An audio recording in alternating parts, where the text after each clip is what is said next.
Iran धमकी दे रहा है कि हम स्ट्रेट ऑफ हॉर्मोज को बंद कर देंगे और इससे पूरे वर्ल्ड में जो ऑयल जाता है मिडिल ईस्ट से, जो स्ट्रेट ऑफ हॉर्मोज से होकर जाता है, वो रुक जाएगा। इसमें इंडिया का क्या नुकसान होगा समझ लेते हैं। इंडिया ईरान से लेता है 0% ऑयल 2018-2019 के बाद से, और जो 3% 2% ऑयल रशिया से लेता था 2021 तक, वो बढ़ के हो गया है 36 to 38%, क्योंकि रशिया के ऊपर सैंक्शन लगाए यूरोप और यूएस ने। तो रशिया को ऑयल किसी को तो बेचना था, तो उसने बेचा इंडिया को और चाइना को। और इससे क्या हुआ, इंडिया में ऑयल इन्फ्लेशन उतना नहीं बढ़ा जितना पूरे वर्ल्ड में बढ़ा। जितनी वर्ल्ड में प्रॉब्लम आई उतनी इंडिया में नहीं आई ऑयल को रिलेटेड। और इसके बाद इंडिया चाहेगा तो अब भी अपना ऑयल इंपोर्ट्स बढ़ा लेगा रशिया से, और मिडिल ईस्ट पे अपनी डिपेंडेंसी कम कर सकता है थोड़े हद तक। और आप समझिए इसमें सबसे बड़ा नुकसान किसी का होगा तो वो है यूरोप, क्योंकि यूरोप लेता है बहुत ज्यादा ऑयल मिडिल ईस्ट से, थोड़ा सा यूएस से। बट अब अगर स्ट्रेट ऑफ हॉर्मोज बंद हो जाती है तो उन्हें ऑयल लेने जाना पड़ेगा पूरा यूएस के पास।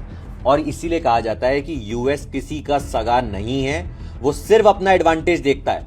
उन्होंने पहले इराक को उड़ाया, उसके बाद ईरान में लगे हुए हैं, क्योंकि वो अपने आर्म्स का डिस्प्ले करते रहते हैं कि देखो हमारे आर्म्स ऐसे, तो अब उनसे लोग आर्म्स खरीदेंगे। उन्होंने अपना B2 बॉम्बर दिखा दिया, मिसाइल्स दिखा दिए, कितने हद तक जा सकते हैं बंकर्स तक।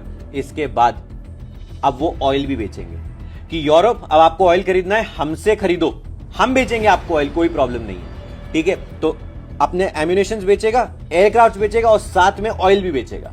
आप समझो इंडिया ने इतना दिमाग लगाया था, ईरान से बंद करा ऑयल लेना 2019 से, रशिया से स्टार्ट कर दिया ऑयल लेना, तो ऑयल बढ़ाएगा यहां पर। चाइना भी फंस जाएगा, क्योंकि चाइना भी लेता है रशिया से खाली 20% और बाकी लेता है मिडिल ईस्ट से।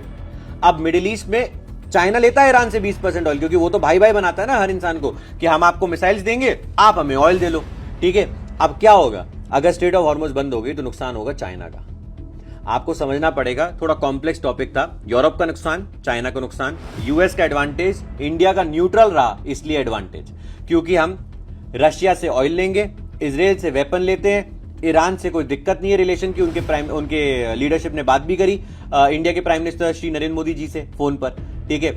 ये एडवांटेज होता है जब आपके जो एक्सटर्नल अफेयर्स मिनिस्टर हैं एस जयशंकर सर, ये एडवांटेज होता है। वो पहले आईएफएस थे, टॉपर थे यूपीएससी के। तो जो लोग क्वेश्चन उठाते हैं उन्हें समझना चाहिए कि ऐसे होती है फॉरेन पॉलिसी, इस तरह से बनाई जाती है जब नेशन फर्स्ट होता है, ना कि प्रोपेगेंडा और narrative. I hope I am clear. जय हिंद, जय भारत।